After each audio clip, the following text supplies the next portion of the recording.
Allow me to convey the greetings of the Filipino people to you and the delegates gathered for the 65th session of the UN General Assembly. The United Nations was founded on the belief that in collective action lies collective security. It is when nations reach across their borders that the immense problems of our age begin to be manageable. In a world that has become increasingly globalized, the challenges that we face have become globalized as well. Climate change, pandemics, terrorism and weapons of mass destruction, transnational organized crime such as human trafficking and the illicit drug trade. The continuing vulnerability of migrants, women, persons with disabilities and the poor, and the challenges posed by increasingly interconnected economies all call for a further strengthening of international cooperation.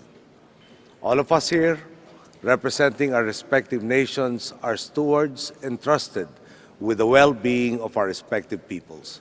We are also called to be responsible and responsive members of the community of nations.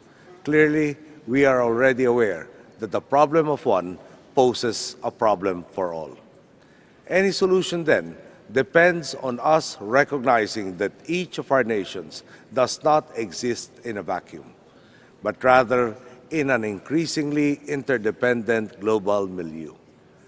The central revelation here is that for humanity to progress, all nations must progress as one. The quest for universal human dignity should not be defined by geographical, racial, or cultural boundaries, nor should it be set back by our desires to move our nations forward.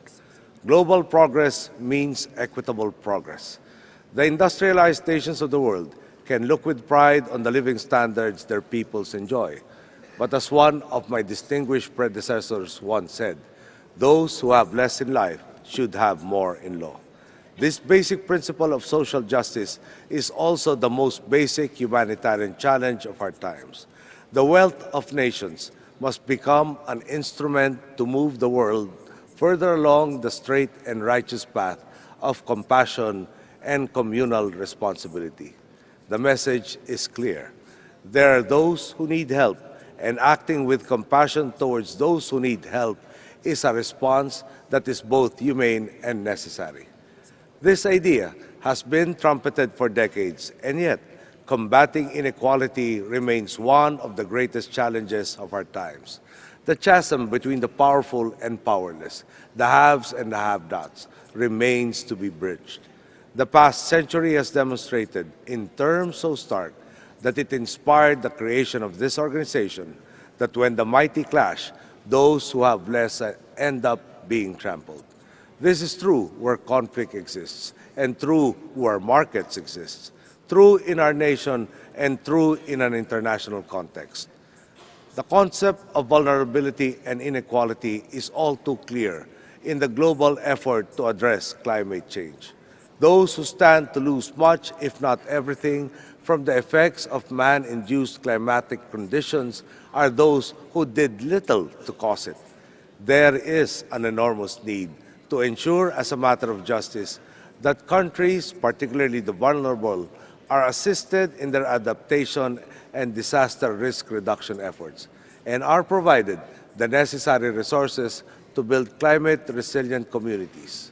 They should go hand in hand with ambitious commitments by major economies to significantly reduce global greenhouse gas emissions. Many of you may say you have already given mightily of your resources, but surely we do not need flood and famine to remind ourselves that there is so much more that must be given, because there are those, so many more, who deserve the hope of a better life. The most immediate focus of cooperation demanded of us today is to collectively ensure that the 8 Millennium Development Goals will be achieved by all in the remaining 5 years. This is a daunting task, and we are all aware that national resolve has to be complemented by bilateral, regional, and multilateral cooperation. Rising to the challenges of our era requires within each of our countries a strengthened regulatory system. This does not mean a cumbersome, intrusive government, but rather a government that allows private enterprise to thrive while ensuring that they remain cognizant of their social responsibilities and empowers them in turn toward fulfilling these responsibilities. Many governments are tackling this challenge, including the government of the Philippines. Our administration's pledge to channel the gains we might reap from public-private partnerships into social services like those in health, education, and poverty alleviation. Across boundaries, the battle against inequality requires a balanced approach from those in authority, to be conscious of our responsibilities to our own people and of our duties to regions and the globe. Already, we are witnessing a rethinking of traditional paradigms, a shifting of our focus towards ensuring that the global system does not leave anyone behind. And while my nation continues to benefit from the compassion of those who are more able to help, this does not mean that we or our friends in the developing world will be entirely dependent on the largesse of the developed world. We will not be passive players in our quest for development. My nation remains active in the G77 and other efforts towards enhancing South-South cooperation and articulating and promoting our collective economic interests. This is what our people put us in power for. This is what the world expects of us as leaders, to be exemplars of what it is to be compassionate human beings and vanguards of hope for our common humanity. For is not this hope also the hope that unites us as human beings?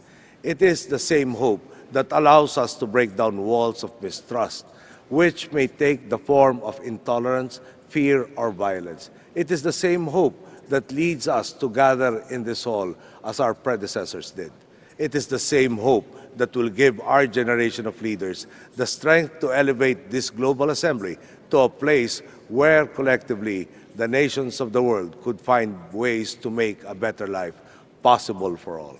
For so many times in our history, my people have shown that united, nothing is impossible.